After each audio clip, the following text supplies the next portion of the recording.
All right, I'm going to tell you a little bit about this guy because nobody really pays attention to him too much. But I put him up there with Blinken and Sullivan, who all came from the Obama administration. This will also help you to have context when dealing with this individual as you watch them, although at this point, if you're not at the point that every time you see these fools, you don't immediately think, fool, I have nothing that could convince you otherwise, because they've done it to themselves. So anyways, Kirby has done military his whole life. He was a public affairs officer, went through the ranks, and did the U.S. Navy's Chief of Information. Then he was the Pentagon's press secretary. And apparently, a side note, according to Wikipedia, John McCain thought he was an idiot. Probably one of the few things that I could agree with John McCain. And then pretty much from that point on, he worked in the White House for the Obama administration with many different roles. We have spokesperson for the United States Department of State, Assistant Secretary of State for Public Affairs, Assistant Secretary of Defense for Public Affairs, and then where he's at today, he's the National Security Council. So he has been gatekeeping information his entire career, which means he's extremely practiced at it. He's definitely not a young man. He's been doing this for decades. He's done it so well, they keep promoting him. I think the highest rank I saw was Rear Admiral. He's pretty up there. I don't know. It doesn't matter. He's got a skill. He's honed it. He's become very, very good at it. And now he makes a living currently in deceiving the American public. So I thought this little snippet here, and there's a couple of them we're going to go over, but this one in particular first shows how well he does his job. I'm just not ever going to get used to that. And I'll say I've been up and into your program. No, it's not quite as enthusiastic. Maybe that's just because of me, not because of them. I think this week, as you all seen, Russia has continued to wage just a brutal, completely unprovoked war against Ukraine. So as you watch him on this one, brutal. You see the exaggeration in the fro and the face, the negativity and the head shake. The body doesn't give the same hit that he tries to portray in his face, which is why it's portrayal. He put all of his emotion just in the face, in the center of the face, and nowhere else in the body. This is someone who is practiced at this kind of deception. They are the information gatekeeper. And part of this is if they can make you instantly believe what's coming out of their mouth or go down the narrative pathway that he is funneling you towards, Russia bad, you won't actually ask thought-provoking questions. Ukraine hit first would be a thought-provoking question. Oh no, Russia bad. If he can get you just to not ask those questions right out the get-go, his job's half done. Which is probably why he ranked up so fast, because he gets people not to even think of the other side of that paradigm. He verbally and he portrays you down a narrow pathway so that you do not see anything else. And as we continue, Yet more airstrikes and bombarding Ukrainian cities all across the country. In fact, in just this here month of May, Russia's launched 17 different air assaults against. So we're hearing the emphasis in his voice, 17. You see a little bit of the jerk and just the head, but it's nowhere else in the body. So you've got the verbals leading, the body is following, and it's taking you down a verbal narrative with the body portraying it to you and trying to convince you of truth, which is why we see those lines across that forehead. They're there a lot. But of course, he's made a career out of this, so those are probably going to be permanently etched into his forehead. Kyiv, harming civilians, devastating civilian areas, hitting civilian infrastructure. Now, in response, the United States is going to continue to support Ukraine, help give them things that they need to better defend themselves. As part of all that effort, we've got an upcoming package here, which will be the 39th drawdown of equipment from the Department of Defense inventories using presidential drawdown authorities. We will use that package that we're announcing today to provide Ukraine with additional munitions for Patriot air defense systems, which Ukraine has been deploying quite effectively, as well as more Avenger air defense systems, Stinger anti-aircraft systems, and ammunition, of course, for the HIMARS, artillery, and anti-armor systems that the United States continues to provide to Ukraine. And I think as you all saw on full display in Hiroshima, the G7, our allies and partners, stand firmly behind us in this effort, and we can continue we can continue to expect to see that support will continue going forward. That's it.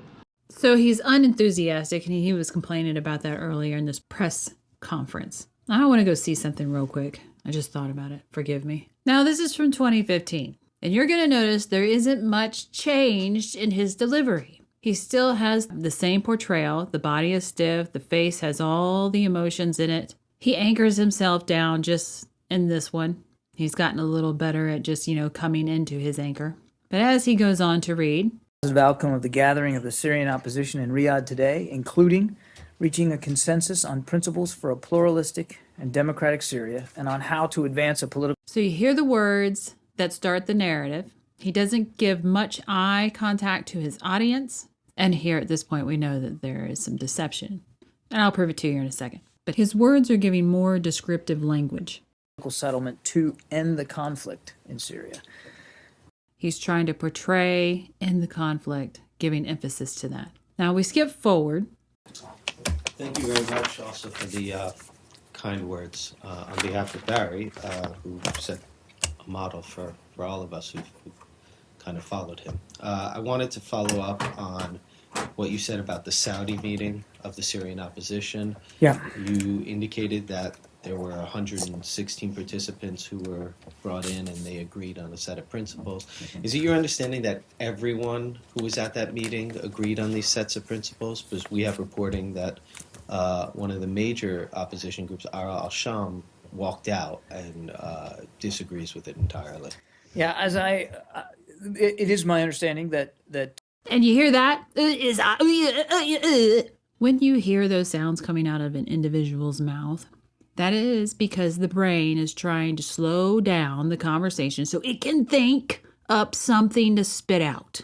Usually it's not the truth. That the participants did agree.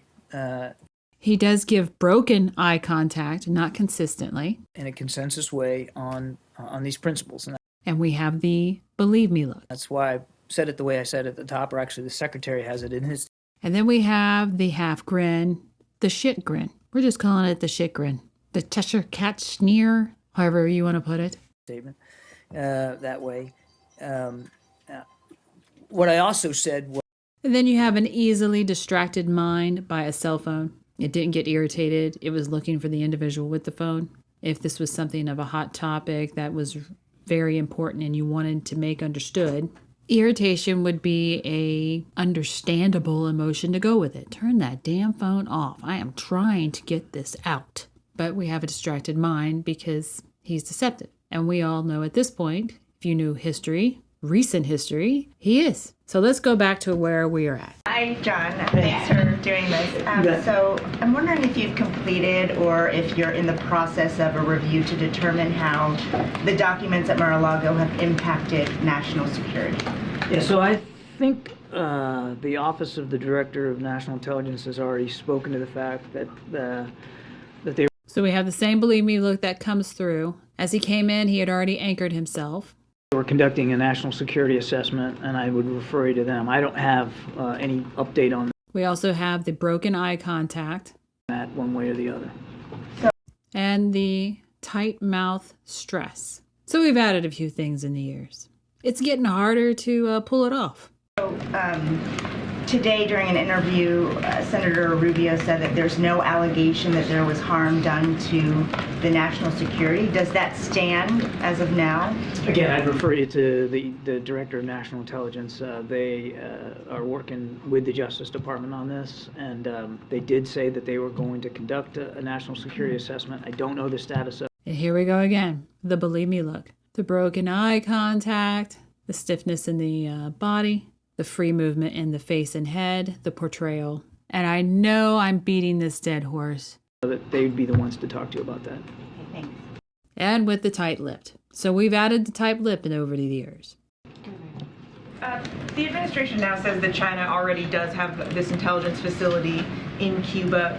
What can you tell us broadly about the threat posed by this facility, and just bottom line, how concerned should Americans be that the Chinese are listening to us from this facility? Yeah, so look, I think you can understand why we're not going to be able to get into too much detail about our own counterintelligence efforts. But as we communicated over the weekend, this is not a new development that China's been trying to achieve some intelligence gathering capabilities in Cuba and frankly elsewhere in the hemisphere. And that from day one, when we came in, we took this issue seriously. We've taken some steps to try to mitigate Here we go again. We see the believe me look, the stiffness in the body, the free movement of the face for portrayal, tight-lippedness. It's just never ending. the vulnerability of those activities, and we're going to keep doing that. And the last thing I'd say is we're confident that we can continue to protect our nation's secrets in this hemisphere and beyond, and that it's actually very prominent now, especially when he went into we're confident that he is being deceptive on how stiff the upper body is. And what I mean by the upper body, for those of you who have not been watching for years, your spine is extremely flexible. So when it stops moving and flexing, that's the stiffening. And so the only part of the spine that is given any movement is the neck part. And it's not flowing per se, it's going negative and or positive. It is not a free-flowing 360-degree, 180-degree movement. Whereas, when you use the entire spine, it flexes in all kinds of directions. So for him to sit there and only have the neck move, while the rest of it is stiff, it means there's extreme stress and deception is at work. If you like it, please share and subscribe. Thanks for watching.